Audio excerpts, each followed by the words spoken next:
ఒకసారి అక్బర్కి బీర్బల్ మీద కొంచెం చిరాకు వేసింది. ఈడు ఎప్పుడూ నన్నే ముంచేస్తుంటాడు, ఒక్కసారినా ఇన్ని వేసుకోవాలి అనుకుని ఒక ప్లాన్ వేశాడు.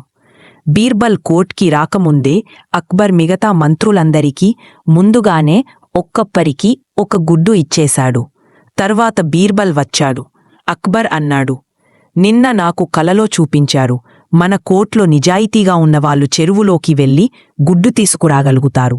అంతే, ఒక్కొక్కరు చెరువు దగ్గరికి వెళ్లి ముందే తీసుకున్న గుడ్డు తీసుకుని వచ్చేశాను. ఇప్పుడు బీర్బల్ చెరువులోకి వెళ్లాడు. ఎంత వెతికినా ఏ గుడ్డు కనిపించదు. వెంటనే అర్థమైంది, ఇది అక్బర్ వేసిన అల్లకల్లోలం. వెంటనే కోర్ట్కి వచ్చి పుంజు మాదిరిగా కూక్ కూక్ అని శబ్దం చేస్తూ లోపలికి వచ్చాడు.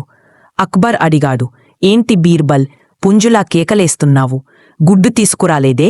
బీర్బల్ నవ్వుతూ అన్నాడు, మహారాజా, గుడ్లు పెట్టేది కోడులే కదా, నేనైతే పుంజు గుడ్డు పెట్టదుగా. అంతే, అందరూ నవ్వుతేశారు. అక్బర్ కూడా నవ్వుతూనే ఇతి బుద్ధిని ఎవరూ ఓడించలేరు అనుకున్నాడు.